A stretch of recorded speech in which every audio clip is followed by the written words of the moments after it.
नमस्कार। वीडियो की संख्या में देखते हैं सहायक अध्यापक प्रशिक्षित स्नातक श्रेणी परीक्षा यानी जिसका फेवरेट नेम एलटी ग्रेड शिक्षक भर्ती परीक्षा को देखते हैं जो कि उत्तर प्रदेश लोक सेवा आयोग द्वारा आयोजित है। और यह नोट समसामयिक घटना चक्र की प्रस्तुति जिसके अंतर्गत इसमें टेस्ट सीरीज और पीवाई क्यू यानी प्रीवियस क्वेश्चन का डिटेल सॉल्यूशन विथ रिप्लेसन दिया गया है। और ये लेक्चर देखें तो जो है सब्जेक्ट और जीएस के लिए महत्वपूर्ण है। जीएस का मतलब जनरल स्टडीज के जो 30 प्रश्न एलटी ग्रेड में पूछे जाएंगे, 120 प्रश्न जो सब्जेक्ट से और 30 प्रश्न जो आपके होंगे वह जीएस से होंगे, यानी कुल 150 प्रश्न होंगे और प्रत्येक प्रश्न 2-2 नंबर के, यानी कुल मार्क्स 200 नंबर का होगा। और इसमें ध्यान दें कि टाइम एलाटेड 2 आवर है। और यूपीएससी की परीक्षाओं में 1/3 का निगेटिव मार्किंग का प्रावधान है, यानी फिलहाल स्वरूप 1/3 का जो है यानी दंड स्वरूप दिया जाएगा यदि आप गलत उत्तर करते हैं तो यह प्रावधान सभी परीक्षाओं में लागू है। तो पूर्व के लेक्चर हमने जीएस के जो कुछ प्रश्नों को देखा था और इसमें सब्जेक्ट के जो विज्ञान का मतलब इसमें भौतिकी और रसायन विज्ञान के कुछ प्रश्नों को इस लेक्चर में देखेंगे। और जीएस को हमने जो देखा था कुछ प्रश्नों को वो ध्यान दें कि एलटी ग्रेड शिक्षक भर्ती में जो 30 प्रश्न जीएस के उसके लिए भी महत्वपूर्ण थे और जीएससी लेक्चर के जो 40 प्रश्न जीएस के उसके लिए भी महत्वपूर्ण ये जीएस के पार्ट इसमें समझाए गए हैं पूर्व के लेक्चर में। तो प्लीज़ आप इस चैनल को सब्सक्राइब कर लें और इस चैनल पर जाकर के जो पूर्व का लेक्चर जो जीएस का, हालांकि जीएस के कई पार्ट पूर्व के लेक्चर में यानी काफ़ी पहले जो बना के इस चैनल पर अपलोडेड है, प्लेलिस्ट में भी उपलब्ध हैं, तो आप जाके इस चैनल पर जीएस वाले पार्ट को देख सकते हैं।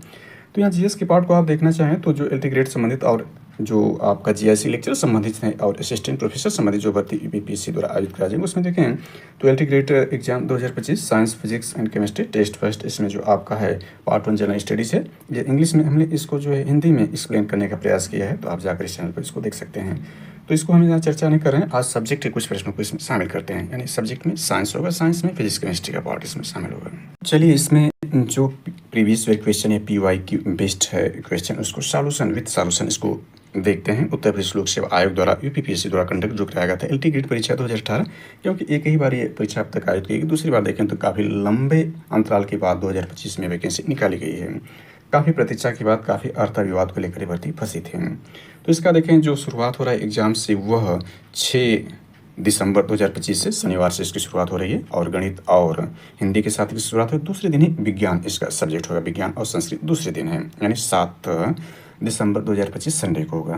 तो उससे संबंधित प्रश्नों को देखें तो यहाँ पर जो भौतिक विज्ञान पहले फिजिक्स का होगा, इसके बाद इसमें केमिस्ट्री का होगा और जीएस के हमने पार्ट को देख लिया जो पहले पार्ट में 30 प्रश्न होंगे। इसमें जीएस इसमें निर्णायक होगा, सब्जेक्ट हालांकि भी निर्णायक है लेकिन सब्जेक्ट का जो स्तर है वह कठिन और आसान के लेवल के जो रहेगा, लेकिन जो जीएस है वो सामान्यतः जो है बहुत आसानी से 30 प्रश्न आसानी से किए जा सकते हैं, यानी 25 प्लस किए जा सकते हैं।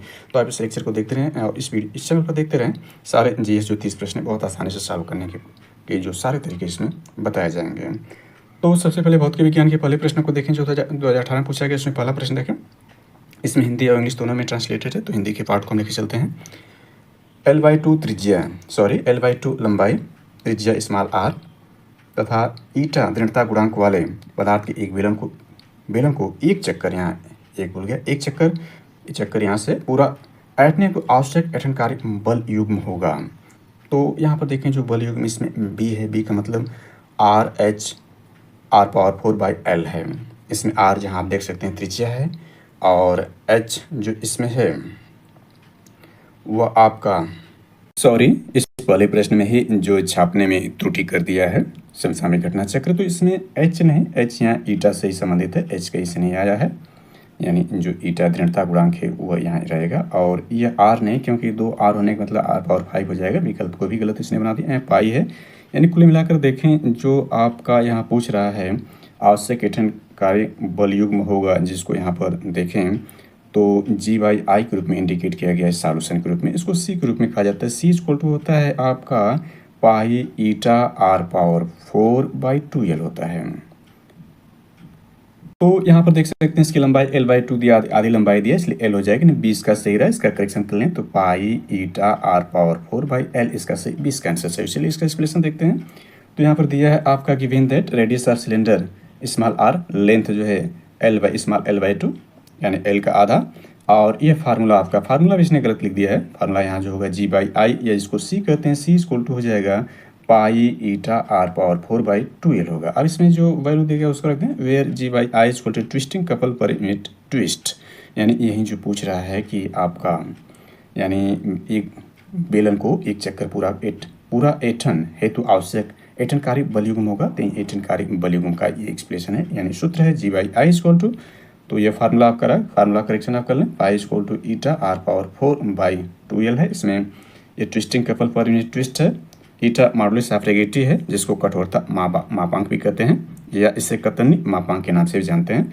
एल लेंथ ऑफ मटेरियल यानी मटेरियल की लंबाई है। तो इस फार्मूले में इसके मान को प्लेस करें, जो दिया गया है G/I इक्वल या C इक्वल टू हो जाएगा ये आपका पाई ईटा r⁴, यहाँ पर एक ही मान को रिप्लेस करना है, 2 इंटू या आपका L/2 हो जाएगा, 2 से 2 कट जाएगा, तो ये फार्मूला बनेगा। यही पूछ रहा है, बहुत साधारण प्रश्न रहा इस तरह से फार्मूला के हिसाब से देखा जाए तो। चलिए दूसरे प्रश्न को देखते हैं। यहाँ मैचिंग कराने के लिए दिया है, यानी इसमें कह रहा है आपका सूची फर्स्ट सूची सेकंड सुनिश्चित कीजिए, नीचे दिए गए से उत्तर का चयन कीजिए। सूची फर्स्ट सूची सेकंड है, यानी यहाँ पर पदार्थ दिए गए हैं। पदार्थ का मतलब यहाँ देख सकते हैं द्रव्यमान m तथा त्रिज्या r का ठोस गोला दिया गया है, solid sphere of mass m and radius जो आपका कैपिटल R है, और इसको मैच कराना है कि इसका हो गया क्या, मतलब होगा का मतलब करस्पॉन्डिंग रेडियस ऑफ जीरेशन, यानी मतलब घूर्णन की त्रिज्या। जीरेशन मतलब यहाँ पर जो है घूर्णन की त्रिज्या पूछ रहा है, और उसका ये पिंड दिया गया गोला है, और यहाँ पर देख सकते हैं थिन स्फेरिकल है, और ये सर्कुलर रिंग है, इसका जो है वो पूछ रहा है कि घूर्णन त्रिज्या क्या है, यहाँ से मैच कराना है। तो यहाँ पर देख सकते हैं इसका सॉल्यूशन स्वरूप में दिया गया, यानी 20 का सॉल्यूशन है, और आखिरी में डी का घूर्णन त्रिज्या यहाँ से मैच कराना है, चौथे नंबर पर है। तो इसका सही आंसर बी है। बी का मतलब जो है आपका 14-23, इसका आंसर सही होगा। 14-23 का मतलब जो एक दिया है वो तो सही रहेगा, एक का एक ही है, मतलब द्रव्यमान तथा त्रिज्या आर का जो त्रिज्या कैपिटल R ठोस का गोला होगा उसका देखें जो घूर्णन त्रिज्या होगी √2/5 इंटू R होगी, एक मैच आपका है। इसके बाद हमने देखा था, हालांकि इसको चलिए देखते हैं, एक्सप्लेनेशन करते हुए देखते हैं। यह आपका 14-23 था, 14 का मतलब आपका दूसरे का 4 था, यानी दूसरा इस 4 का मतलब यहाँ पर आ जाएंगे सीधे √2/3 इंटू R था। चलिए एक्सप्लेनेशन इसका देखते हैं। तो यहाँ पर है रेडियस ऑफ जीरेशन यानी घूर्णन की त्रिज्या का सूत्र होता है K = I/m। इसमें I क्या है, मोमेंट ऑफ इनर्शिया, m इसमें मास है। I मतलब मोमेंट ऑफ इनर्शिया जड़त्व आघूर्ण, और K जो रेडियस ऑफ जीरेशन घूर्णन की त्रिज्या, m मास है, R रेडियस है। इसमें मोमेंट ऑफ इनर्शिया जिसको जड़त्व आघूर्ण कहते हैं, I = फार्मूला देख लें। इसका जो कॉमन फार्मूला होता है वो होता है मास इंटू परिभ्रमण की त्रिज्या यानी mr²।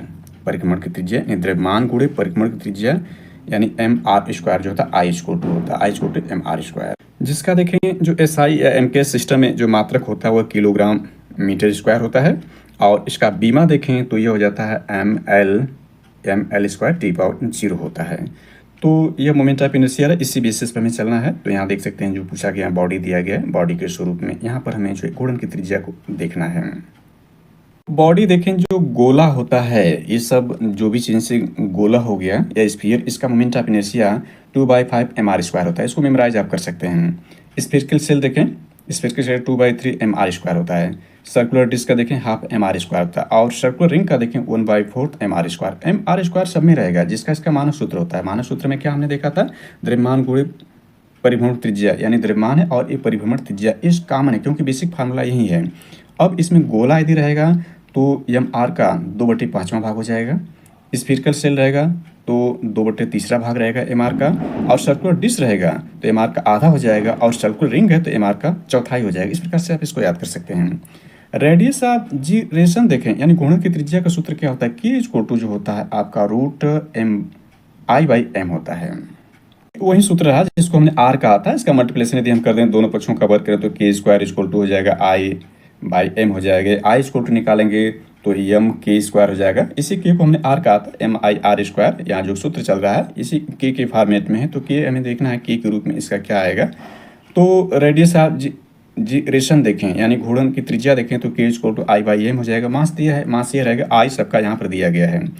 तो जो भी I दिए गए हैं उसमें हम रख कर इसको जो मान निकालेंगे तो सभी का K मान आ जाएगा। K मान पूछ रहा है, आप देख सकते हैं इसमें मान रखेंगे तो I की जगह जब यह रखकर इसमें भाग करें तो m से m कट जाएगा, और रूट में R आपका बाहर आ जाएगा, और कर्णी में 2/5 कर्णी बना रहेगा। वैसे स्फेरिकल सेल देखें तो कर्णी में 2/3 बना रहेगा। R² है, चूँकि R² सब में R बाहर आ जाएगा, और m सब में से खत्म हो जाएगा क्योंकि m की भाग करनी है, और वही दशा सब में बनी रहेगी। यानी जो आपका न्यूमेरिकल वैल्यू है ये आप इसको याद कर सकते हैं, न्यूमेरिकल वैल्यू को जो कर्णी में बने रहेंगे। कर्णी में ये आपका नहीं बना रहेगा क्योंकि 4 का जो होगा 1/2 हो जाएगा 1/4 का, और R जो है स्क्वायर वो रहेगा, जिसका नहीं रूट है वो उस रूप में। यदि ये याद है तो बहुत आसानी से आप इसको कर सकते हैं। तो इस प्रकार से इसका सही आंसर जो आप देख सकते हैं कि 14 23 रहा।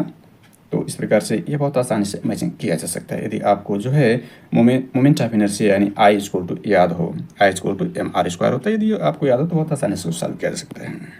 चलिए तीसरे प्रश्न को देखते हैं। तीसरा, इसमें एक हल्के स्प्रिंग से 1 kg, ध्यान रखना 1 kg भार लटकाने पर उसकी दोलन आवृत्ति 4 प्रति सेकंड है। और देखो उसी स्प्रिंग से 4 किलो का भार लटकाने से उसकी दोलन आवृत्ति क्या हुआ। साधारण प्रश्न ये भी पूछ दिया है, क्योंकि दोलन आवृत्ति यानी N1 दिया है और N2 पूछ रहा है, और यहाँ जो M1 और M2 दिया हुआ है। तो इसका सही आंसर सी है, 2 पर सेकेंड यानी 2 प्रति सेकेंड आवृत्ति होगी, दोलन आवृत्ति ऑक्सीलेशन फ्रीक्वेंसी होगी। तो चलिए इसके सॉल्यूशन को देख लेते हैं किस प्रकार सॉल्यूशन दिया है। यानी कि गिवन दैट में देखें तो M1 पहले का द्रव्यमान जो है 1 kg, दूसरे का 4 kg, N1 4 ऑक्सीलेशन पर सेकेंड, 4 दोलन प्रति सेकेंड है, यानी फ्रीक्वेंसी एरर N2 इसमें निकालना है। सूत्र इसका याद रखना है, सूत्र आपका ये बनता है, इसका मानक सूत्र देखें तो कैपिटल T यानी आवर्तकाल जो होता है 2π√L/g होता है। g इसमें लेंथ है और g इसमें गुरुत्वीय त्वरण, इस प्रकार से निकाल सकते हैं, ये मानक सूत्र के आधार पर है। इसी प्रकार से कोणीय आवृत्ति के सूत्र को देखें, यानी n इक्वल टू जो होता है रूट आपका k/m होता है, k/m फ्रीक्वेंसी के रूप में होता है। इसका मानक सूत्र इस प्रकार से बनता है t इक्वल टू 2π√m/k, यानी इसका आवर्तकाल ये होता है। इसी को ये 2π इक्वल टू 2π√L/g इसी को भी कहते हैं आवर्तकाल। इसी को यदि हम इस फॉर्मेट में, चूंकि दिया गया इस फॉर्मेट में हम t को करेंगे तो यह फार्मूला आपका बन जाएगा, यानी क्योंकि हम जानते हैं कि n into t equal to 1 होता है। तो इस प्रकार से यदि हमें n निकालना है तो n इक्वल टू हो जाएगा 1/t।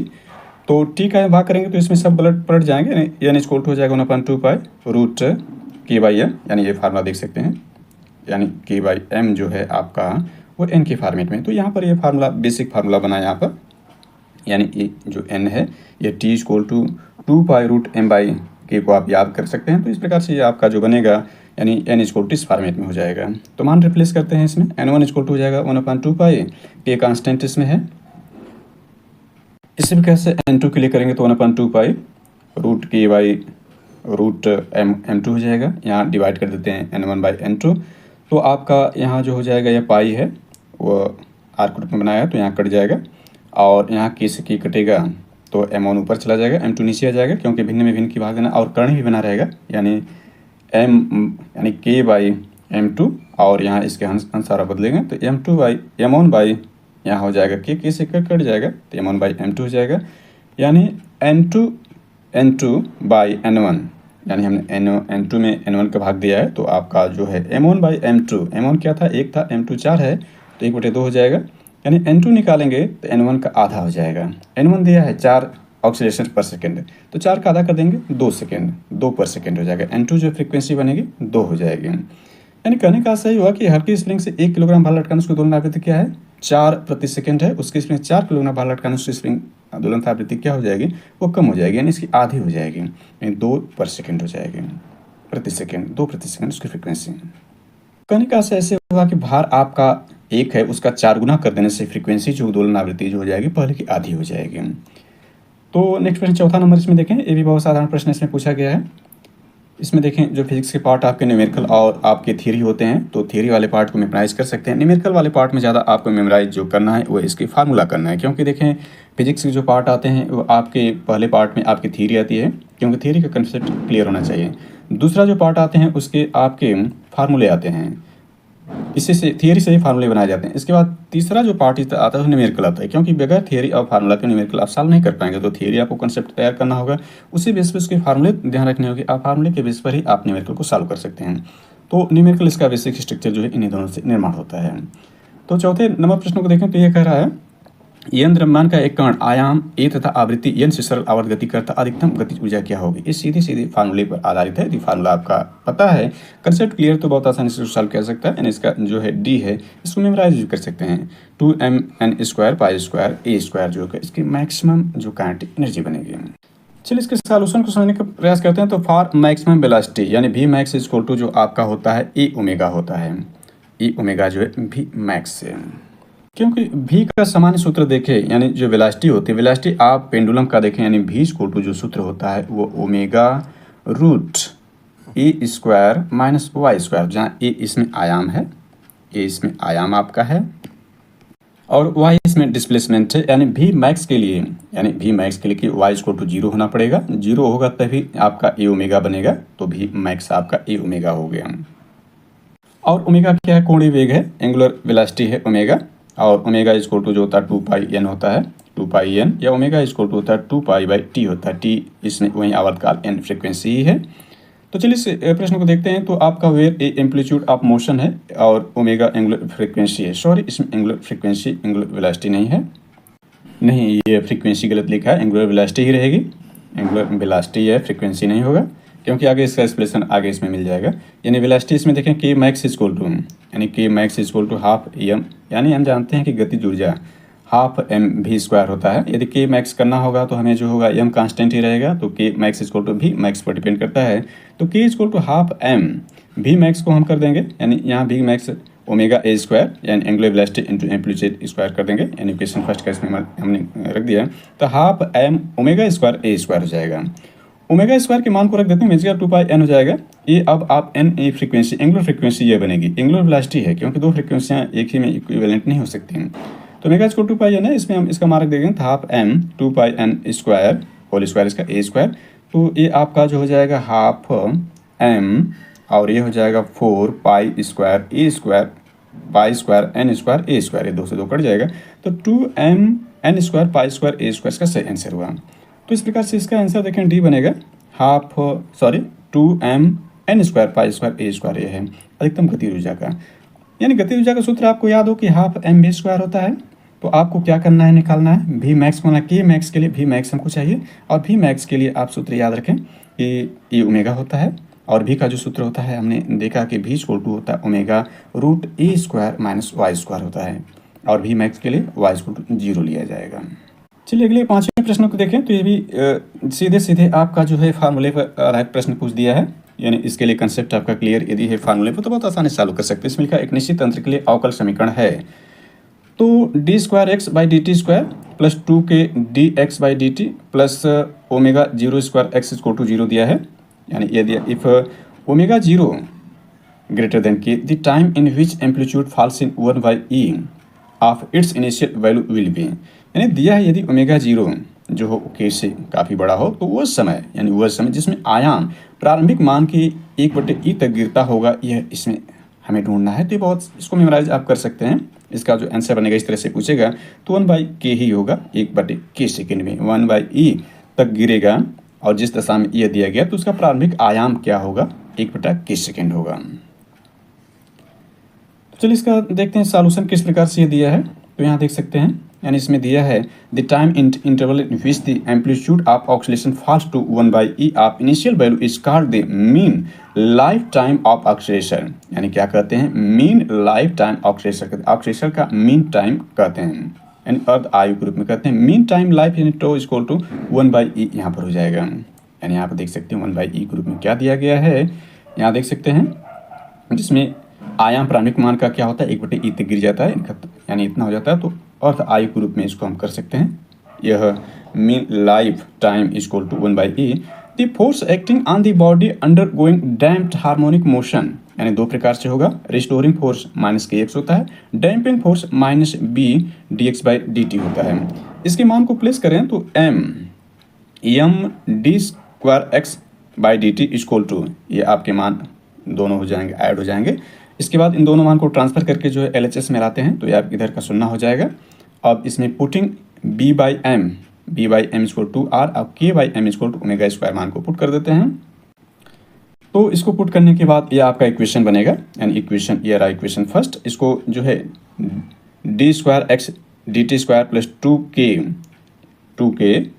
dx/dt plus omega square x equal to 0 equation second. Comparing equation first and equation second, दोनों के यदि हम तुलना कर लें, यानी ये आपका तुलना यहाँ 0 है और ये सेम है, dx और dt भी यहाँ सेम है और यह आपका सेम है। तो इस प्रकार से देखें तो यह आपका जो हो जाएगा, यानी 2r इक्वल टू 2k हो जाएगा, यानी कह सकते हैं r इक्वल टू k हो जाएगा। We know that tau equal to जो है 1/r होगा, यानी टाउ इक्वल टू 1/k होगा, तो tau equal to 1/k second, इसमें सही आंसर, यानी इस प्रकार से इसका विकल्प 1/k रहा। चलिए अगले 6वें प्रश्न को देखें। ये भी बहुत आसान थ्योरेटिकल पार्ट में इसमें दिया है। ये दिया है दो लंबवत सरल आवर्त गतियां हैं, यानी ध्यान रखना लंबवत है, लंबवत का मतलब एक दूसरे पर 90 अंश का कोण बना रही हैं। दो लंबवत सरल आवर्त गतियां यानी harmonic motion x equal to a sine in bracket 2 omega t plus 5 bracket close था y equal to b sine omega t से दोनों के अध्यारोपण की परिणामी प्रदर्शित करेगा। इस प्रकार से इक्वेशन पे एक ही परिणामी आता है, एलिप्स का आता है, एन एलिप्स यानी दीर्घवृत्त होगा। जैसे कि हम जानते हैं कि दीर्घवृत्त का कॉमन जो फार्मूला एन दीर्घवृत्त होता है, इसके दो आपके केंद्र होते हैं, दो केंद्र हैं और इसका कॉमन फार्मूला एक्स स्क्वायर। यहाँ पर एक्सप्लेन करने का प्रयास किया। According to Lissajous figure to unequal frequencies की दशा में द गिवन टू रेक्टेंगुलर यानी जो आयताकार सिंपल हार्मोनिक मोशन है वो क्या रिप्रेजेंट करेंगे, एलिप्स रिप्रेजेंट करेंगे। जैसा कि इसमें दिया गया है यहाँ पर क्या है, द गिवन टू रेक्टेंगुलर यानी ए रेक्टेंगुलर आपके दो लंबवत सरल आवर्त गतियां हैं यानी सिंपल हार्मोनिक मोशन है क्या, रेक्टेंगुलर हैं और ये दोनों यहाँ पर हैं और इनकी अनइक्वल फ्रीक्वेंसी यानी फ्रीक्वेंसी क्या है, अलग अलग है, तो क्या रिप्रेजेंट करेंगे, एलिप्स करेंगे। और एलिप्स के फार्मूला को हमने देखा था, एलिप्स का formula x equal to x square by A square plus y square upon b square equal to 1 होता है, जिसमें ए ग्रेटर देन बी की पहली दशा में एलिप्स ये बनता है। और परवलय को हमने देख लिया, वाई इक्वल टू 4ax इस प्रकार से जो रिप्रेजेंट होता है परवलय। कई प्रकार के इस प्रकार से प्रश्न जो मैथमेटिक्स के जो सीधे फार्मूले से जो फिजिक्स में पूछे जाते हैं, तो मैथमेटिक्स कुछ बेसिक जो फार्मूले आपको मेमोराइज होने चाहिए।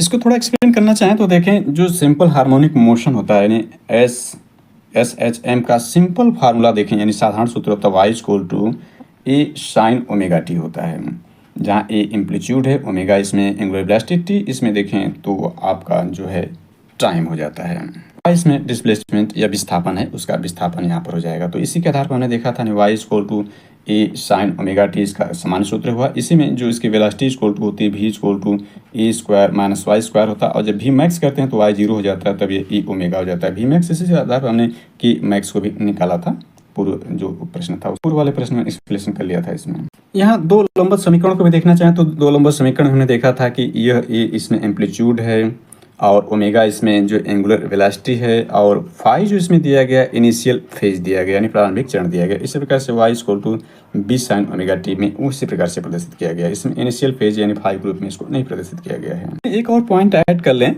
यानी एक थियोरेटिकल रूप में इसमें ऐड करें तो देखें वेग और विस्थापन के बीच, यानी वेग होगा, यानी इसमें देखें ये वेग है और ये विस्थापन है। वेग और विस्थापन के बीच एक सरल आवर्त लोलक के लिए, यानी एक सरल आवर्त लोलक होगा, यानी ये होगा, यानी x होगा और ओमेगा होगा। सरल आवर्त लोलक जब होगा तो उसके लिए जो वक्र बनेगा एलिप्स बनेगा, ध्यान रखिएगा, यानी x और ओमेगा के बीच जो होगा सरल आवर्त गति होगा तो वक्र एलिप्स ही बनेगा।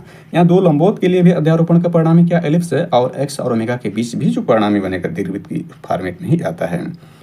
यानी इस प्रकार से इसको एक्सप्लेन थोड़ा और डिटेल करना चाहें तो y equal to a sine omega t होता है, यानी इसको हम यदि भी करेंगे दोनों पक्षों का, यानी ये विस्थापन है तो ये d y by d t कर देंगे, इसी को भी कहेंगे। विस्थापन का मतलब एक्स टी के सापेक्ष करने पर वो आपका वेलोसिटी बन जाएगा भी इक्वल टू, और इसका करेंगे तो आपका जब इसका हम करेंगे यानी टी के सापेक्ष जब इसका हम अवलोकन करेंगे अवकलन करेंगे तो ये हो जाएगा A omega square root 1 minus sine square omega T हो जाएगा।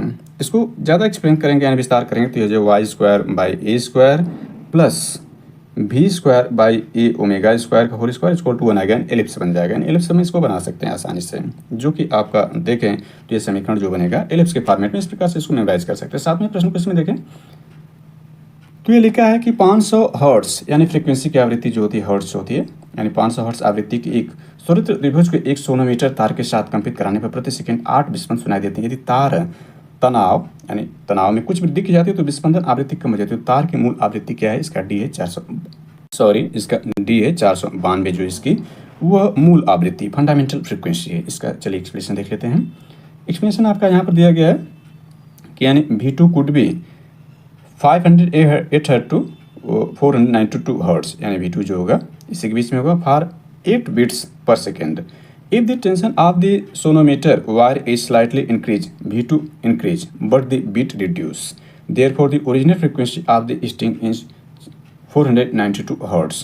किस आधार पर यह देख सकते हैं, इसमें आपका x equal to f1 minus f2 equal to f2 equal to f1 minus x equal to 500 minus 8 यानी 492। यानी इसमें देख सकते हैं V1 क्या है आपका 500 हर्ट्ज है और यहाँ पर देख सकते हैं 508 बीट्स है, ये आपका जो 8 बीट्स पर सेकेंड इसमें जो हो रहा, तो इसमें से माइनस कर देंगे तो यहाँ पर 8, ये ऊपर जो बीट्स जब करेगा तो 508 हो जाएगा, और नीचे जो बीट्स रिड्यूस होगा तो इसमें से 8 घट जाएगा, 492 हो जाएगा। तो यही जो होगी उसकी जो होगी मूल आवृत्ति जो होगी वो 492 होगी, क्योंकि इसी के बढ़ने के बाद 8 आवृत्ति जब बढ़ेगा तो ये आपका सीधे 500 हो जाएगा, यानी इस आवृत्ति पर होगी, और उससे ज़्यादा बीट्स पर हो जाए तो 508 हो जाएगा। तो कंप्लीट करने पर 8 सेकंड 20 सुनाई देता है, तो मूल आवृत्ति के लिए हम इसमें क्या करेंगे, 8 घटा देंगे, 492 हो जाएगा। इसका आंसर है, सीधे सीधे कंसेप्ट के आधार पर इसको हम देख सकते हैं। तो यह आपका जो है F1 माइनस F2, और यानी यहाँ देख सकते हैं 8 बिट्स पर सेकंड का है, और इसमें से घटा देंगे तो ये हो जाएगा 492। इसका एक्सप्रेशन दिया गया है।